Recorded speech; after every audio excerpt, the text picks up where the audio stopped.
Welcome back to The Explainer. Today, we're diving straight into a really fascinating and honestly quite dense 2005 philosophical text by Shuifeng, titled Faith is Truth, Love is Life. Our mission today is to completely decode this document without taking any sides, translating its highly abstract spiritual metaphors into clear, structured concepts. We're going to break down exactly how this author builds his very specific cosmic worldview step by step. To make sense of all this, we're splitting the explainer into 5 key parts: decoding truth in life, truth through faith, the power of belief, life through love, and finally, refining the soul. Let's just jump right in. Part 1. Decoding truth and life, anchoring the abstract. We really need to start with the baseline here, because the author uses familiar words in totally unconventional ways. Normally, when we think of truth, right, we're thinking about hard facts or empirical evidence. But Shuifeng argues that our usual grasp on truth is way too vague. So he grounds it with an absolute equation. Truth is faith. People always say, we must uphold the truth. But he insists they need to realize that truth actually is faith, which he also calls the way of the greatest creator. In this worldview, truth and belief, they are completely inseparable. And then there's the word life, which is capitalized throughout the text. He isn't talking about biological existence here. He defines it as a non-material structure with spirituality. Now, he literally admits this is confusing. He says, trying to explain this to someone who doesn't get it is like trying to explain quantum physics to a cat. Just totally bewildering. To simplify it, he gives us a second equation. Life is love. He argues this non-material structure is perfected entirely through love. Moving to part 2. Truth through faith, the resonance of the soul. Now that we have our core definitions, let's see how he connects truth directly to faith. Look at the phrasing here. It's super interesting. Shuifeng isn't talking about some kind of blind, passive belief. He describes faith as an instant reaction of the soul, a meticulous and rigorous thinking structure. It's presented not just as a feeling, but as a perfectly symmetrical system, like an active, structural mechanism of reality itself. And according to the text, this rigorous structure has literal, tangible power. He pulls straight from the New Testament to prove this, pointing to blindness, leprosy, and paralysis being healed without treatment, just through genuine faith. He specifically highlights the story of the woman cured of decades of bleeding just by touching Jesus' garment.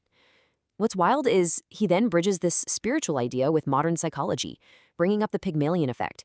The concept that having high expectations actually creates better physical outcomes. All right, part 3, the power of belief, featuring Peter, Buddha, and daily life. Let's look at the vivid stories he uses to show this make-or-break power in action. He uses the biblical story of Peter walking on water to really show the mechanics of this. When Peter first steps out onto the water, his faith is strong. It acts as that rigorous structure we just talked about, holding him up. But the second he looks at the massive waves, fear kicks in. His faith drops, the structure literally collapses, and he sinks. The text basically says if he just kept his calm confidence, he would have stayed afloat. Which brings us to that famous, frustrated reaction from Jesus, "You of little faith." The author uses this to hit hard on a key assertion. Without faith, all your amazing spiritual potential just vanishes. Shuifeng even notes that he places high hopes on people, calling them masters or angels, but bluntly states that without genuine faith, they're nothing. He backs us up with a story from Zen Buddhism. A master, totally grateful to a loyal disciple of 30 years, respectfully calls the disciple Buddha. But the disciple just doesn't have the faith to accept the title. And because of that single lack of belief in himself, he entirely misses out on sudden enlightenment. The takeaway is pretty rigid. If you don't believe you are a Buddha, you never will be. Bringing this down to earth, the author applies this exact structural logic to a normal marriage. If a wife has totally unwavering faith in her husband, he claims the family gets warmth, harmony, and a rapid rise in status.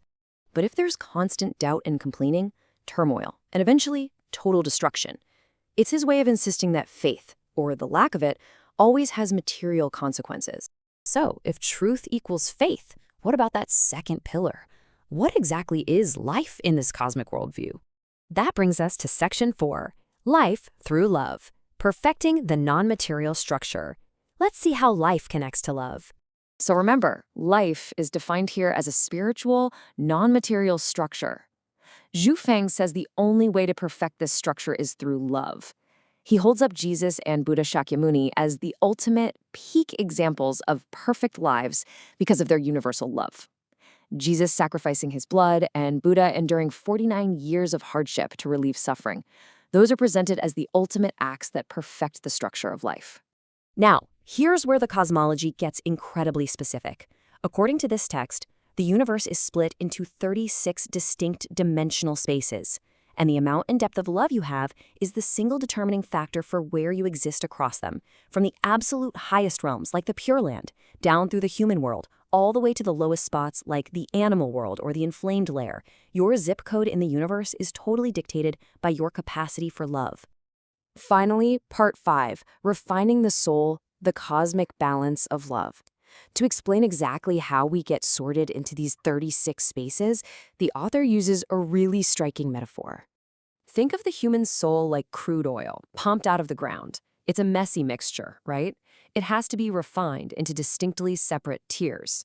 And just like the physical world, where purity determines the quality of the oil, the purity of a soul determines its placement. The author argues it's the exact same mechanical logic, but the refining agent here isn't heat or pressure, it's the balance of love. Check out this table. He maps the oil metaphor directly to a rigid hierarchy of the soul. At the top, your highest purity, light oil and gasoline, maps to gods, Buddhas, and saints. In the middle, medium purity, like diesel, represents mortals and worldly people. And at the bottom, the highly impure asphalt, which represents what he calls ignorant people. It's a vertical, absolute hierarchy where your level of love immediately reveals your true quality. And we really have to mention the severe warnings in this text. Zhu Feng states that lacking love drops you down into those lower spaces. But if you actively create hatred, he insists you are absolutely bound for hell. Quote, "There's no doubt about it." The cosmic stakes in this philosophy are as high as they get.